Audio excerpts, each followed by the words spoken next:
there's a handful of Republicans that are far right, MAGA, Tea Party, whatever you want to call it, folks who are opposed to the idea of government, not just opposed to a different party, but they're opposed to government itself. And they are also not very experienced, most of them, in politics. You're being kind. I know. What it seems to me, these guys have watched too many kung fu movies, and they think they're going to be like the five fingers of death. They're all the five thumbs, maybe. But they're all trying to write themselves in as characters in the Matrix. You know, they're going against the evil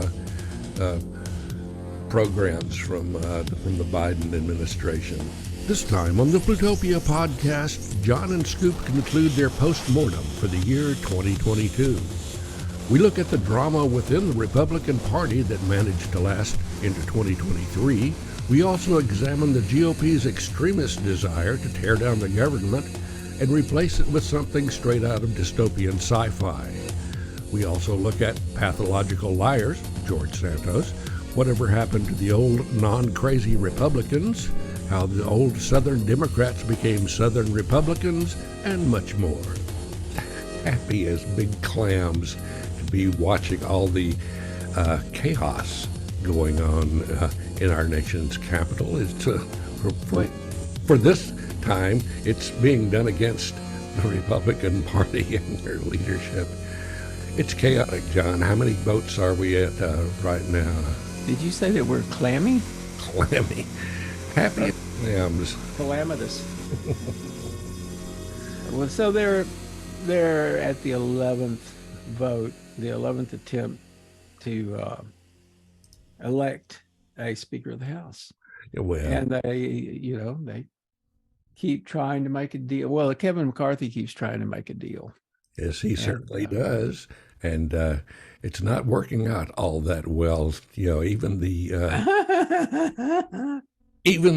checks say, no, he's not a speaker at all. Where did you find that? From my, I have a stash of evil trolling memes there that I know. I've been trying to find them.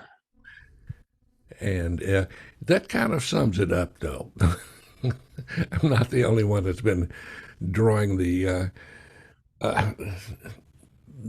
differences there. You know, the speaker is definitely not McCarthy right now. Anyway, we shall see. It's kind of a scary name to have in the legislature anyway. You know, well, he was a senator, but the previous McCarthy was a pretty nasty guy. Of course, I'm not saying that Kevin is all that great either. Well, I mean, Edgar Bergen had his own McCarthy. Oh, Charlie McCarthy. Yeah. I would elect Charlie McCarthy for Speaker of the House any old day. Now I wonder if Candace Bergen would like to run. I wonder if she has a puppet. Murphy Brown for Speaker. Indeed.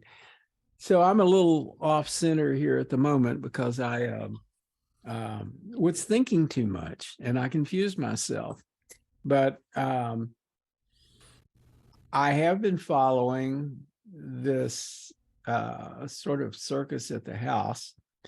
And the observation that I heard today from others and that I was already thinking is that, wait a minute, the Democrats are organized.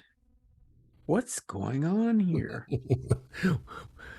Yeah, that is a unusual occurrence in these kind of things. And what's really interesting is the civil war going on at Fox News between Hannity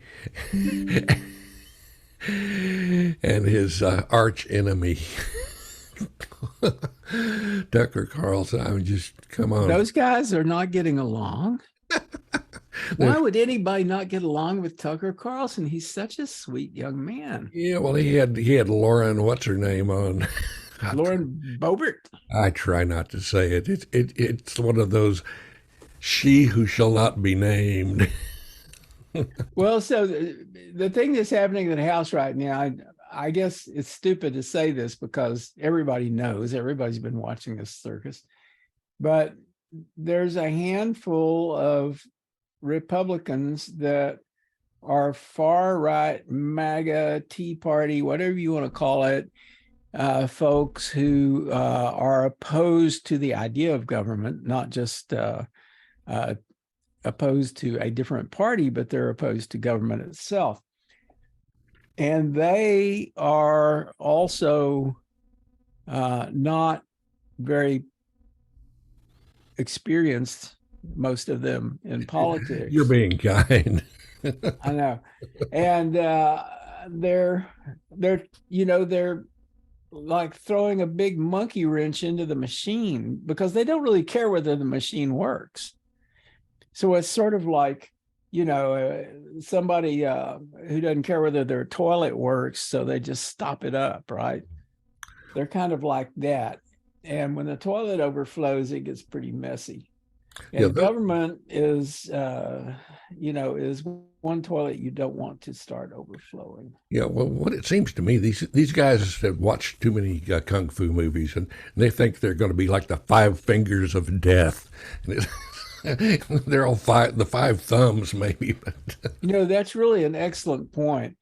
This is pervasive within our culture that you have people who have spent way too much time with media and are believing what they see in movies and television, or believing what they read in fiction.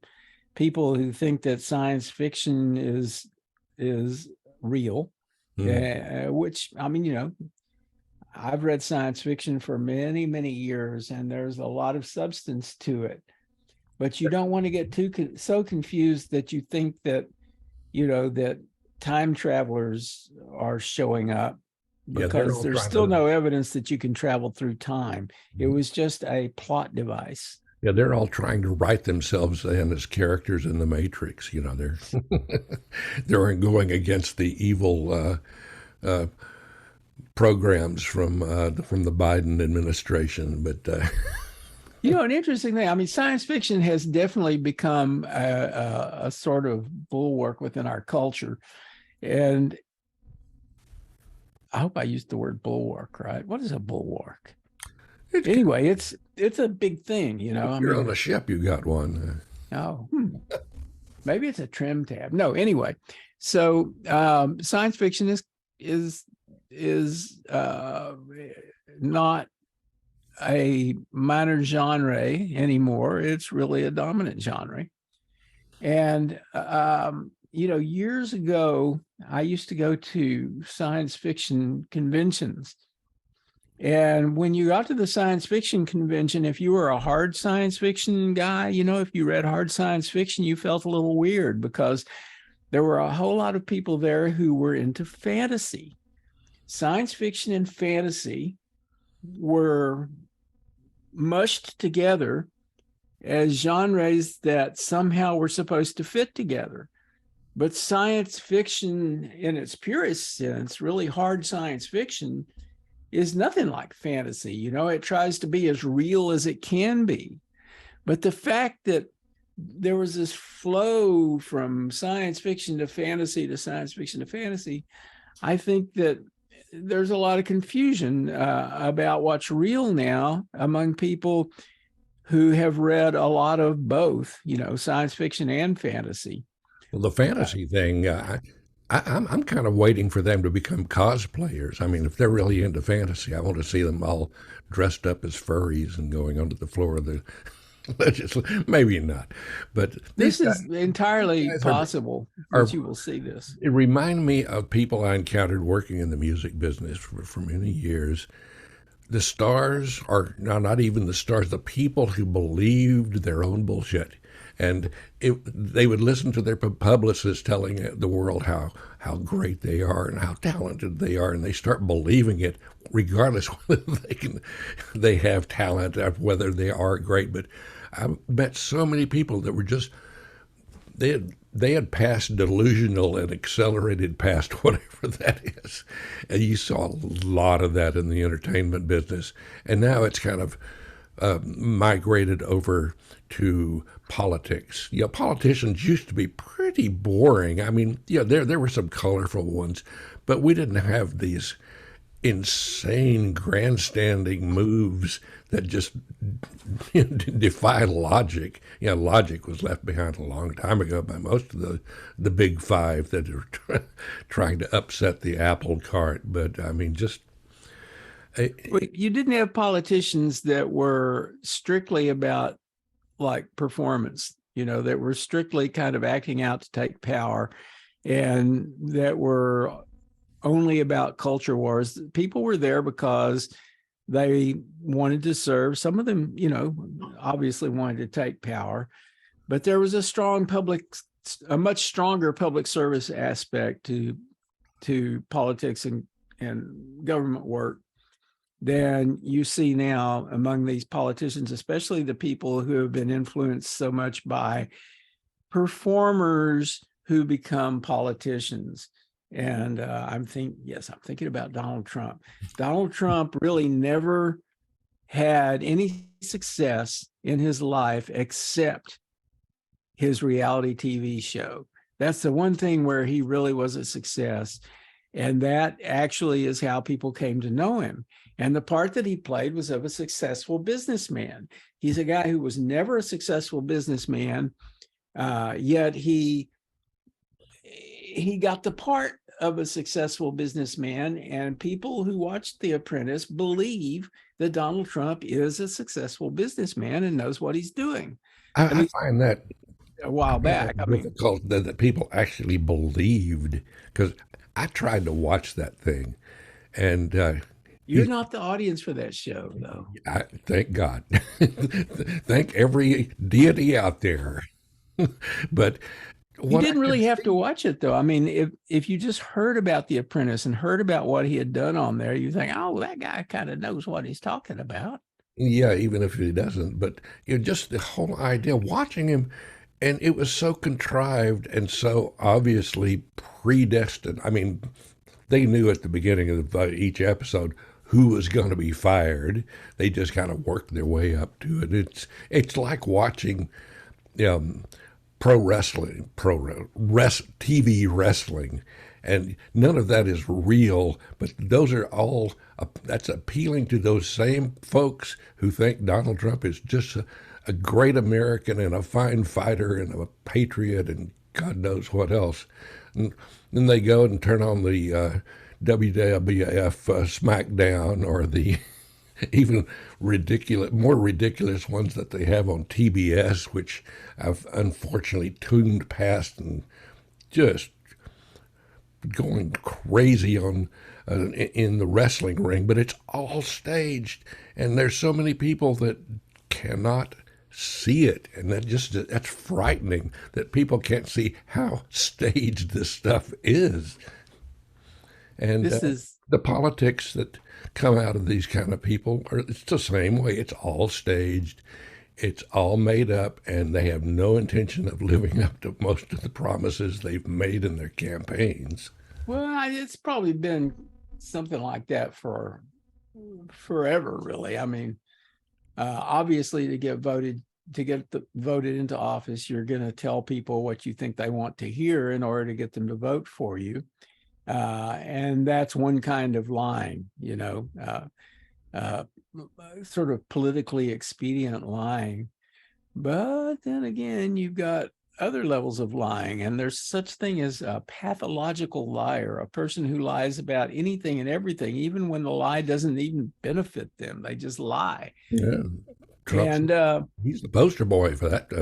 Well, and Donald Trump is kind of like that. And there's some other people who were influenced by him who were quite a bit like that. And, it's sort of like, you remember the concept of honest graft, the Tammany Hall thing? Oh, yes. That there could be some graft, and it's considered honest graft if you don't overdo it. Same thing about lying. I mean, some lying is to be expected. within politics and government. There's liars, and then there's liars.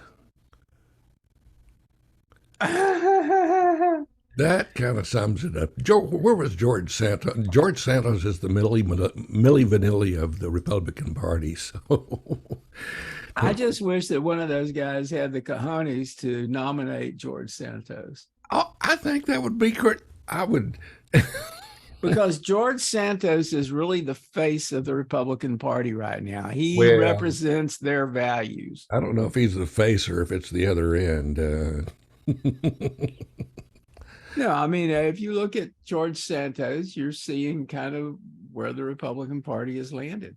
Yeah. And, you know, I'm talking about this. I respected the Republican Party. I didn't always agree with them, and I tended to vote with Democrats. I kind of considered myself an independent, but I really was almost always with the Democrats. But I respected the Republicans, and I understood that they had a point of view, and I understood their point of view, and I didn't necessarily agree with them, but you know, there was a basis for it, and it made sense, and I understood where they were coming from. But this new crew, this new group of people, I have zero respect for them. They are not good people. They are not trying to be helpful. They are not trying to govern. They're trying to tear things down. They've been influenced by Donald Trump. They've been influenced by Steve Bannon. And Tucker Carlson. And Tucker Carlson, probably the worst, really. But, you know, you notice this, I keep scratching my back with this thing. There's this old thing, you scratch my back and I'll scratch yours. Well, once you got a back scratcher, you don't need any of that, right? Yeah, well, that's what's happened in politics. Everybody's got a back scratcher. And I have a back scratcher. I have a butt scratcher that occasionally. Anyway. TMI. But the whole thing of coming out in public and saying, we need to get rid of the U.S. Constitution. If you had said that back 10 years ago, maybe 20, you'd have been run out of the country by the Republicans. They would not have tolerated that kind of talk. But now it's the fashion. If you want to destroy all the pillars of the society that this country has built up, you know, they're trying for each and every one of them. You know, let's go out and burn the Constitution. Let's burn the Bill of Rights, especially the Bill of Rights. The Bill of Rights. I mean, I remember debating this with some guy when I was working in the oil field. One of those other guys working out there. You know, there's a lot of guys out there who were very reactionary, right-wing kind of guys. No kidding. And I said, hey, man, don't you even believe in the Constitution? He said, well, sure, I believe in the Constitution. It's the Bill of Rights I don't believe in. Right. But particularly certain ones, you know, the ones with relating to equality and women's suffrage and all that good stuff. Well, because the position they take is that the United States belongs to a certain set of people, and that those people should be running the show. And there may be other kinds of people here, and we might let them be here or might not. Maybe we prefer that they not be here. Well, but if they are here, they're not going to run the show. Yeah, they take that whole thing of, well, if you want to come and paint my house or do my yard, then we'll let you in the country. Otherwise, you're not getting a vote or any citizenship. And that was the way it was growing up out in our mutual town of Big Spring in West Texas.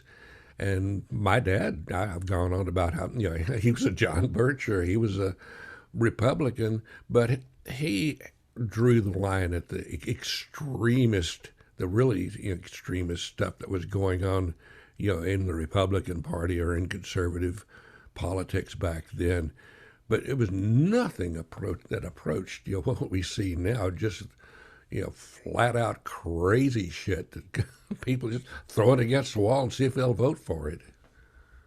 Yep. If I got very silent there for a minute, it's Silence because all over the room, and I'm handling a technical issue at the moment. oh, whatever you do, don't call tech support. I am being tech support. Oh, okay, never mind. I am tech support. Okay, well, now that John has decided to be tech support, I'll just sit here and play. I've got a game going. No, I shouldn't play games while we're on doing this. But just the whole thing of, conservatives. I mean, the Democratic Party when I was growing up, they were really damn conservative, and they were more of the racist party for a long time. It wasn't until the late '60s when people like McGovern came along. Well, the Chicago Convention in '68. That was the high water mark for conservative Democrats. After the party started to move toward the left, or not even the left, the center even, a lot of Southern Democrats suddenly became Southern Republicans. Because I was at the '72 Texas Democratic Convention, and that was the high water mark for the Texas Democratic Party, because there was a whole bunch of people who did not want to adopt any kind of progressive planks to the party platform, and there were a lot of them. And it basically came down to where this whole bunch of people that were the part of the leadership of the Texas Democratic Party just bailed, and they said, well, we're required by our agreements with the party to support the party's candidate, but we won't be going out to campaign for them like they were supposed to. And that's it. After that, those people were gone. They were over in the Republican Party, and it got rid of a lot of racists in the Democratic Party, but there were still quite a few around. Yeah, big switcheroo. Do you realize what today is? It is the day before the 6th. Yep. And we have a comment on our conversation so far from Debbie Russell. Hello, Debbie. It says, on the eve of the insurrection anniversary, they are staging an insurrection from the inside. The call is coming from inside the house. Indeed. Well, that and like just watching this play out, though, it's like it would be really impressive if these holdout, the Fab Five, were really dynamic, intelligent, speakers and writers and intelligent people. But it's like they got the bottom of the barrel party going, and that's basically what is holding up. It's like the bottom of the barrel said, no, all you smart people, we're not going to let you do anything because we're going to hold out. Well, it's a party where the very far right-wing tail is wagging the dog. I don't even know if it's a tail, it's a right-wing butthole maybe, but I'm sorry. I'm being a potty mouth. We had I was editing our stuff on YouTube, and we had Roy Casagrande here a number of times back. Yeah, I wish he was here right now. Yeah, and someone had posted on there that they were disappointed with what they heard, because they said all the speakers, meaning us, were being pedantic and putting themselves on pedestals. And then they made another comment that, why is that woman using swear words? It's like, what the hell where this came from? I looked up, and the person's all their posts were from conservative Christian websites, and it's like, oh, okay. So I couldn't resist it, and I told them that I was going to tell the woman to knock off the swear words. That's just fucking ridiculous. Don't ever do Yeah, that's a bunch of that. I shit. use swear words. So while we were yammering away here, Kevin McCarthy lost the 11th bid for the speakership and asked to adjourn. So they've adjourned. And I guess tomorrow they're going to come back and vote a few more times. Lord, Lord, Lord. Unless they can work something out. It's looking better and better for Hakeem Jeffries, I guess. I mean, If they could just get a few Republicans to vote for him. if I could figure a way to swing that, that would be a great move from, it would probably set off a civil war, but the Republican Party. But yeah, that idea has been floated a number of times in the last couple of days, and I see a lot of logic to it, but the GOP doesn't really deal in logic these days. It's more, politics we just kind of pulled out of our ass and threw against the wall. I'm hearing here that Hakeem is still hanging out in the chamber with a big shit-eating grin on his face. That's good. Yeah.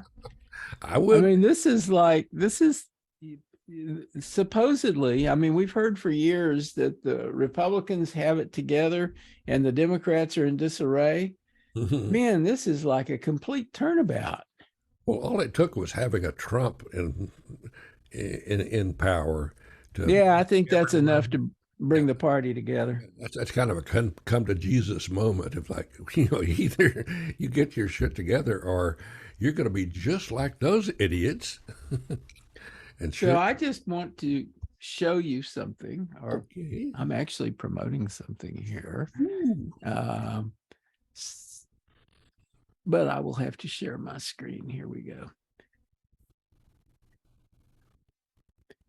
This is what we call the state of the world conversation. Oh, it's that time again. Yeah, it started just a couple of days ago, and we already have 85 posts on there. A lot of people have got into it.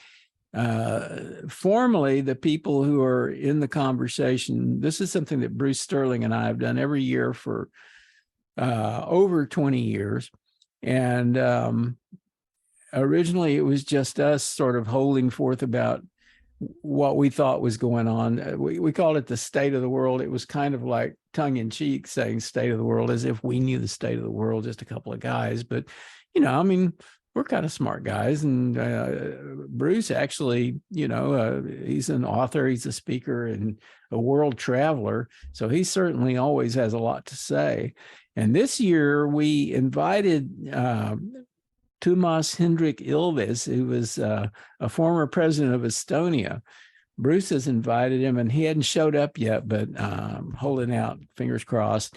And Sandy Stone is supposed to show up, our friend Sandy Stone, who's been with Plutopia a few times. And Emily Gertz showed up today.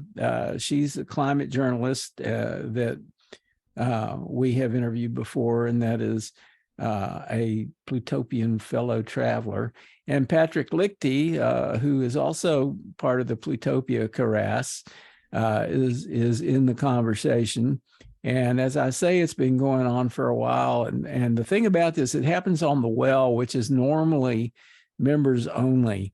But if you're not a member of the well, you can still read this. You cannot post directly to it unless you're a member of the well, but you can send an email to inkwell@well.com and we'll post it for you. So I'm sort of promoting this. I think people should read this and think about it. And it's kind of a wild and woolly set of ideas and opinions from many people about the current state of things. Yeah. It is worth going in, and I always try and follow what you have going on there.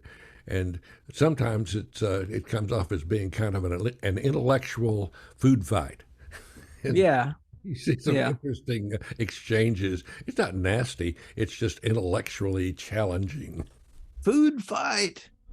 So the way to get to it, in case people wonder, is tinyurl.com/state-world-2023. That's all you got to know. HTTPS bit.ly/tinyurl.com/state-world-2023. Yeah. And you will find the state. If you're living in Austin, you can just go out on your front porch and yell, "Hey, John, what's that address?" There you go. He'll come over and help you get it online there. He's Exactly. that kind of tech support. So the other thing that I was kind of interested in was last week we were reviewing the year 2022, and I had a few things that didn't really get into the conversation. Oh, no. And I was just kind of trying to think whether there's anything from my long list of things that we should talk about. One of the things, you have some favorites there. Go for it. well, I had kind of reviewed the year, and there were several things that happened during the year that were pretty wild and crazy. Certainly the war in Ukraine persisting throughout the year. It's been, it was a war that was supposed to be quickly over, and it just wasn't. And Ukraine has actually been holding its own against Russia, and even it looks like they may just win the war. And Russia has not done very well in that war, and we question why they've even persisted. And then there was the Winter Olympics, and the Winter Olympics were in China this year. There was limited attendance because of the zero COVID policy there. And there were also some government officials including from the United States, that were boycotting because of China's human rights abuses. Putin was there, though, and I recall that they found him napping, sitting in a stand by himself, napping one night. They kind of zoomed in on him, and he was fast asleep.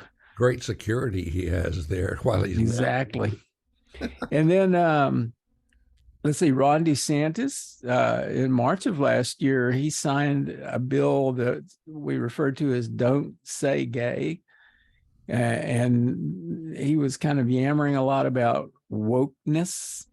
And the bill restricted what elementary schools can teach about sexual orientation and gender identity. And that was, for many people, troubling, And of course, I don't know, in elementary schools, they may not be teaching that much about that stuff anyway. But the fact that that's hands off. Why does it have to be hands off? Why can't you teach about the full rainbow, as that's the metaphor, rainbow of potential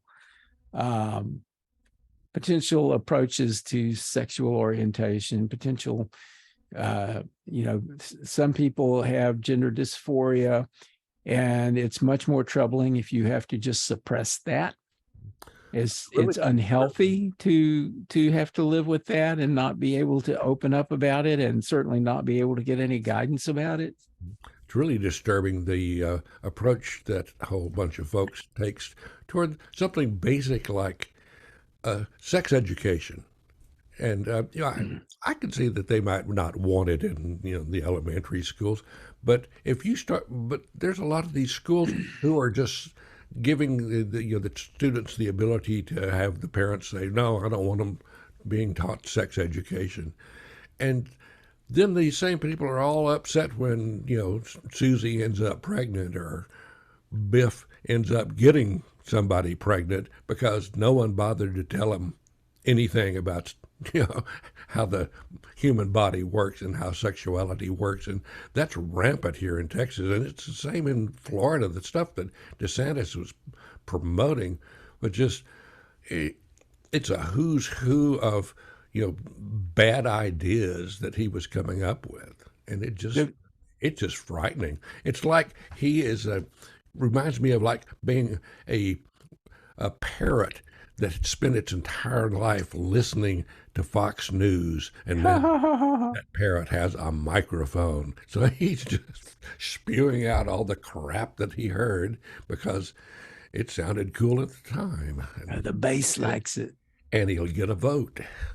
Well, you remember the aspirin thing from when we were kids, that they would give a girl an aspirin and they'd tell her to put it on her knee and press the other knee against it. Oh, and that was supposed to prevent pregnancy. yeah. I ended up with a lot of aspirin in the floor of my car. I don't know why. I have no idea what that meant. Oh, well, it's absolutely crazy. And you know, the other thing, of course, that happened was abortion. And the Supreme Court ending 50 years of Roe versus Wade and declaring that the state, it's for the state to decide whether a woman has the right to control her own body. Yeah, and that's just talk about a really mean-spirited thing. These people, they don't want these women to have an abortion. People generally that can't afford to have a kid, they have no way of supporting them. They want them to go ahead and have the damn kid, but we're not going to give you any welfare or any food stamps or anything to support that kid. We just want you to have it. And that's kind of the approach they're taking. Yeah, I mean, every time I hear somebody talking about right to life, I want to hear their position on the death penalty. Oh, yeah, they're all in favor of that. Well, it'll kill those people. We just won't kill any babies. Anyway, so there's that. And then let's see, what else happened last year? One thing about that that opinion overruling Roe v. Wade, it was leaked. It was leaked in advance, and there was later something else, some other legislation that was leaked where it appeared that Alito was leaking it, and he was the one who had written that draft majority opinion. There's some reason to believe that he leaked it himself, which is kind of a no-no and not something he should do. And it certainly pissed John Roberts off. Yeah, I'm not surprised because of Alito's positions on many things, and he's an Alitoist. He's been known to be a bit of a self promoter. Yeah, the whole anti-abortion thing. I witnessed firsthand the impact it has on a young woman. But a woman I worked with in Houston at KBFT, she was pregnant and had no way she could have a baby and supported. The father denied everything, and a lot of people got together and got her some money to fly out to California where it was legal. But the trauma this woman went through for something as simple as that was just, it was just devastating. And to have that happening over and over and over again to young women, not even just young women, older women, people who just did have no way of supporting a child. And the government has no way of supporting children. I mean, you look at the child welfare situation in Texas. It's ridiculous. But well, and where were the right to life people when 19 students were slaughtered at Uvalde? By a guy with a gun he never should have had. They're busy polishing their guns, probably, because that's kind of the whole thing. Oops, sorry, I just knocked my microphone. Oh my God! Anyway, sorry for that ear damage, folks. Send John a bill for it. I'm sure he'll take care of that. But that was just such a tragic thing, and to see the hypocrisy going on there, it's like, well, it's terrible. We can't control any guns. Let's do mental health. They're all crazy. It's like, great.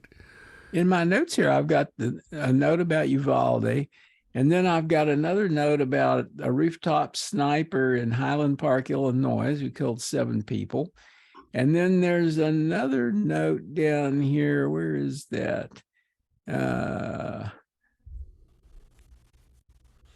What was the next one? There was, A man killed 5 and injured 25 in a gay nightclub in Colorado Springs, killing people because they were gay.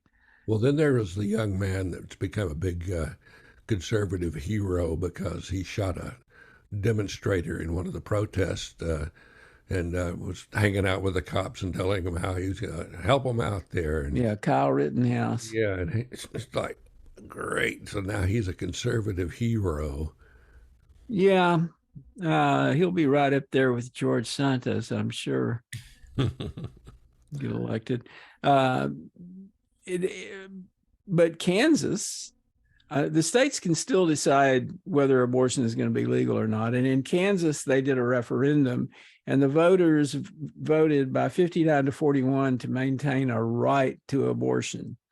So this idea that people are opposed to abortion in America is pretty much false.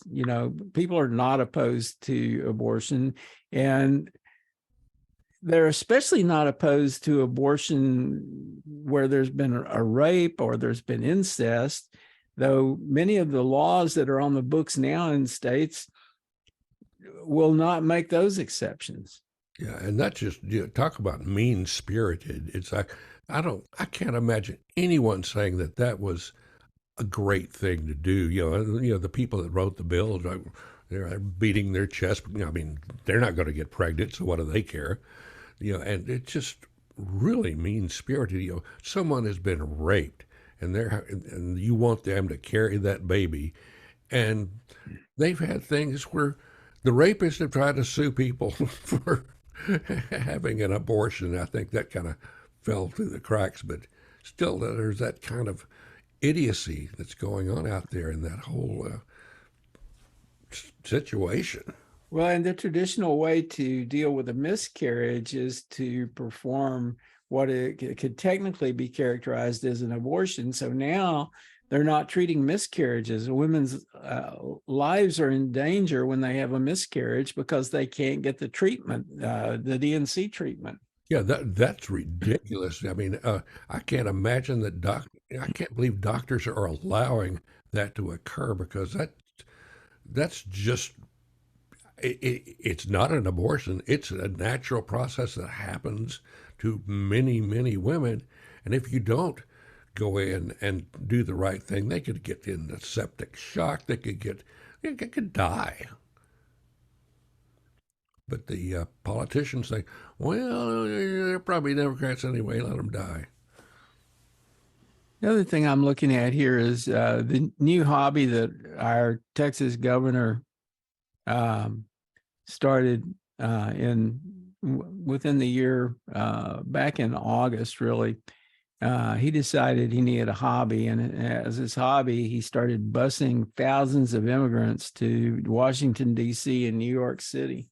Yeah, that was a brave thing to do. Yeah, and that was supposedly to call attention to the increasing number of border crossings. The fact that people are crossing the border and getting apprehended suggests that the borders are not open. So this idea that there are open borders, bullshit. It's not open borders. Mm-hmm. But the other thing is that we have an opposition to people coming legally into the United States. Yep. They're wanting to pick up people who are legally seeking asylum and just toss them. Yeah. Well, we're required by international law to honor those requests for asylum. There are treaties that have been signed where you're supposedly going to at least consider their case. You just don't throw them back in the river or in the ocean. Right. You have to give them judicial consideration of their request for asylum. It's been that way for a long time, and all of a sudden, the politicians don't want to really address the cause of all these people migrating. They're migrating because their countries have turned into cesspools of violence and gang-controlled neighborhoods, and really seriously despotic governments. I mean, what are they going to do? Sit around and just let the people kill them. You can't really blame them for that. Yeah. So then, and the next thing on my list, we really have to talk about this. So the FBI showed up at Mar-a-Lago and they raided the place and they found over 13,000 government documents, some of which were highly classified. And some were missing, and there's some supposition that maybe Donald Trump was using these government documents for toilet paper. Though there's also, the possibility that he was selling them. Mm-hmm. That's a good way of negotiating with a foreign power. Hey, I've got some top secret documents you might enjoy. So he might be in trouble for this, even though, if a normal person working for the government took 13,000 documents home with them and kept them there, they would probably be in a lot of trouble. There's folks in jail for doing just that very thing, but exactly, they weren't exactly. president. So we now have a special counsel looking at this and looking at some other issues with Trump, including his role in the insurrection, which some people say was not an insurrection, but it sure looked like one. No, and Donald Trump may ultimately be in trouble, though it turns out to be very hard. I mean, we used to talk about how, was it Bill Clinton we said was Teflon president? Wow, Donald Trump must have Teflon for breakfast every day. He probably does. But, I mean, it's just, ridiculous. Yeah. And then let's see. So Macron was reelected in France, but the fascists won a majority in Italy. So France dodged a bullet. Italy did not. Well, Italy has a bit of a history with that fascist thing. Yeah, didn't that happen before? Yeah, this Mussolini guy, he ended up hanging out at the local gas station, but that's kind of a tacky way to put it. And that was in September that the election was in Italy. And that same month, Ron DeSantis sent some people to trick some Venezuelan refugees into getting on a charter plane in Texas, not in Florida, but in Texas. And they flew them to Martha's Vineyard and dropped them off. It cost $615,000 to do this. Yeah, and all these states are cutting the budgets of really useful departments. Look at Texas, Child Protective Services. All those folks were told, you've got to reduce your budgets by 10% at least by Governor what's his name. Well, yeah, I mean, in Texas, we need that money to sue the U.S. government. But it's just ridiculous. It used to be the party that was supposed to be saving money, not spending stupidly. Well, so God spoke to Ron DeSantis the month after he did this. God sent Hurricane Ian to flatten Florida. Did he not get the message?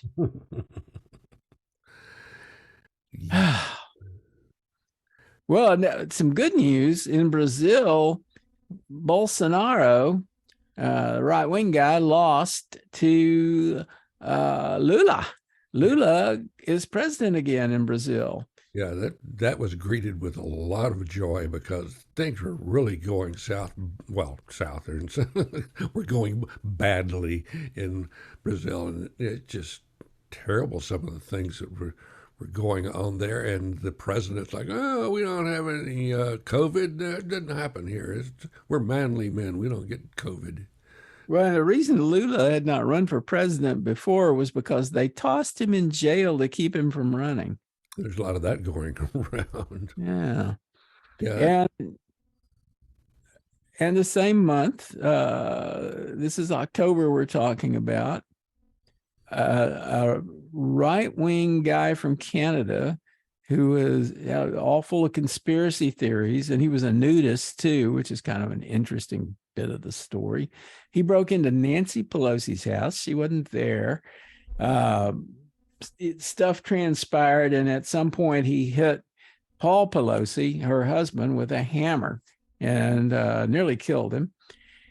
And then after that, the far right started spinning all kinds of weird fantasies about the break-in, that this was Paul Pelosi's gay lover, or that it was a false flag operation of some kind. They really like to run up that false flag a lot. Paul Pelosi just wanted that guy to come in and get hammered with him, but got out of it. Maybe not. But that's just, and you hear all these people in the Republican Party, the Trumpers particularly, say, we had nothing to do with that. We didn't tell that boy to do it.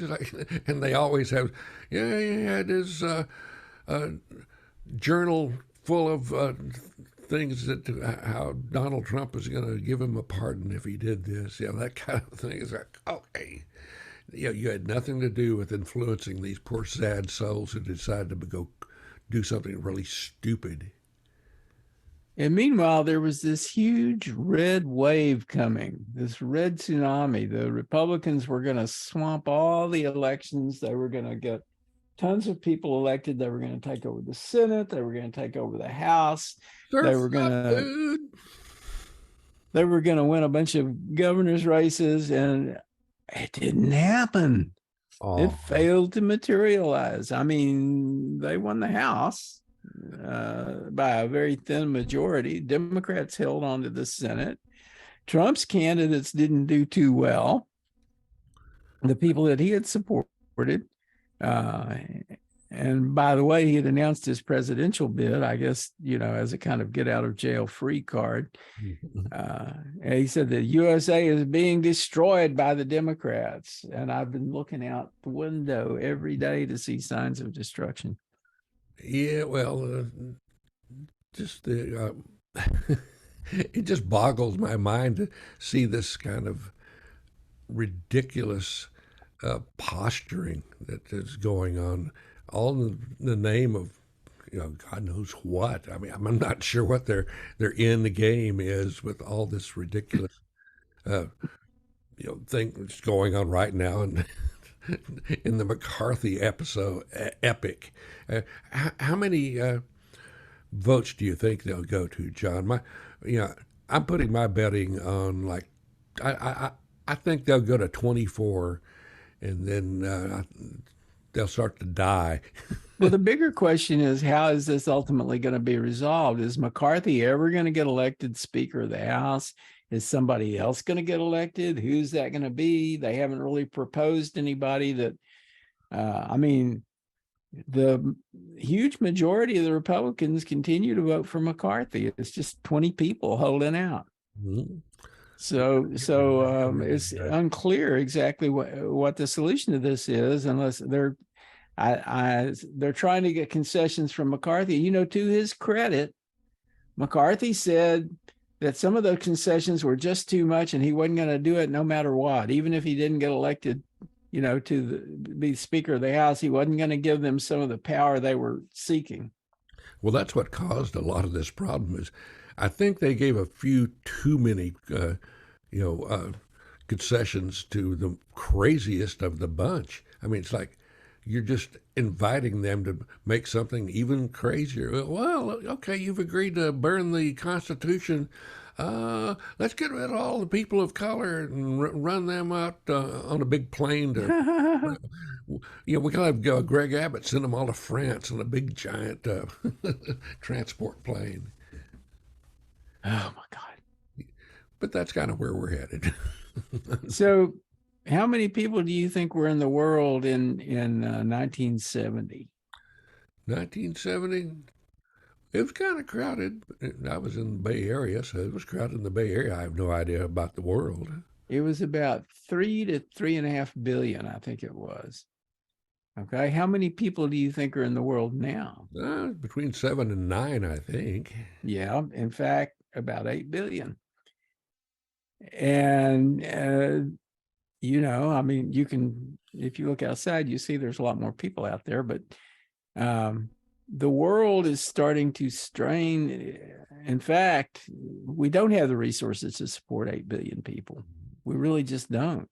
Yeah, we're getting to be like the Star Trek Enterprise that was, well, the episode of Star Trek where he was on the planet that were people pressed up against the window. It's going to get to that point if we don't do something. Well, it's a problem, and it could result in an extinction event. Well, there are people. But okay, it's already resulting in extinction events. A lot of animals and animals, insects, whatever, they're starting to disappear. They don't have any place to go, really. Where are they going to live? It's all full of people. Well, there are a lot of people starting to disappear from areas, like the metropolitan areas are suddenly becoming very white and very upper class simply because no one else can afford the rents and the cost of living in these places. So yeah, that's certainly true in Austin. Instead of the old migration from the rural areas into the metro areas, it's happening in reverse now because it's not sustainable.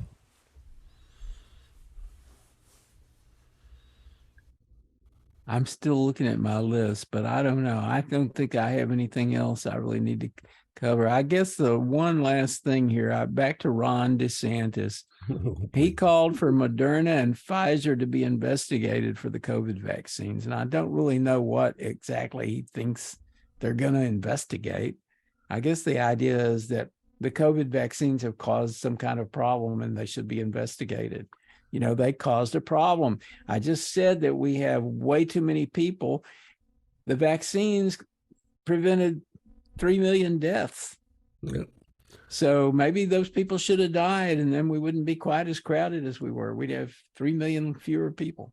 I'm expecting Brobert or Marjorie Taylor Greene to be coming up with those kind of proposals. Yeah, let's take away all those vaccines, and we'll only give them to Republicans. I'm going to check my junior woodchucks. No, I'm going to check my. Okay. So the House was deadlocked. It's been 3 days now. Has there been any movement in those votes at all? I don't think so. I think that's. I'm trying to find those totals here, though. Let's see. I guess I need to find. Hoping they would. Okay, here it is. So the last time they voted, the 11th vote, McCarthy got 200 votes. Donald's got 12. Hearn got 7. Trump got 1. That was probably Matt Gaetz. Jeffries got 212. Yes. And one person just said they were present. Yeah, wasn't the first vote 203 for McCarthy, and then it was slowly. Yeah, he's lost votes, dipping down there. I think. And this guy Donald's is starting to pick up a little bit of steam. He's up to 12 votes. And who the hell is he? He's well, that's a good question. They're bringing up these people like, you're getting desperate when you bring up people that have no footprint on the news lately. His name is Byron Donalds. He's from Florida, Southwest Florida, District 19. He's a black guy. Let's see what else I can find about him.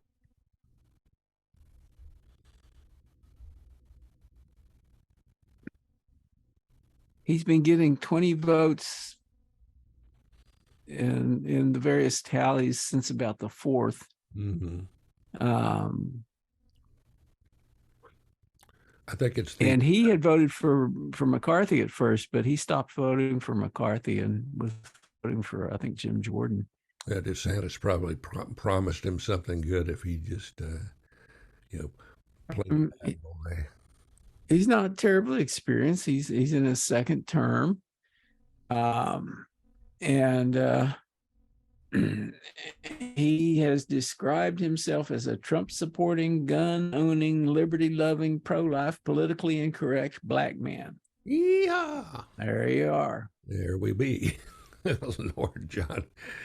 So Donald's maybe he'll be the candidate. I still think, there's a chance for George Santos to get some votes here.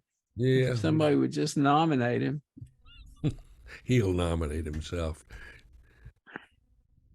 So McCarthy, the question is, what concessions is he willing to make, and is he going to make more and more concessions? Will he basically give up a lot of his power in making those concessions?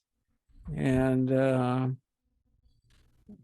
is he just going to say screw it at some point and take himself out of the running? Yeah, I don't think that he'll do that. Early on, the noise was being made that a lot of these people wanted to, get chairmanships, wanted to be on certain committees, and they wanted power, and these were the last people you want to give any power to because they're batshit crazy. Well, there are people who believe that what should happen now is that the Democrats and the Republicans should vote together to get McCarthy or somebody into that seat, and that it should be a coalition speaker, a speaker who represents a coalition of the Republicans and the Democrats, a bipartisan coalition, and that could solve a lot of the problems du jour. Well, du jour is just about expired, so I know du jour is we have to put up a sign for. that says to be continued. There we are, Plutopia News Network. Join us again next time, folks. You can follow the Plutopia News Network at plutopia.io. On Facebook, go to @Plutopia News. On Twitter, it's @Plutopia. With John Lepkowski, I'm Scoop Sweeney. This is the Plutopia News Network, 20 minutes into the future.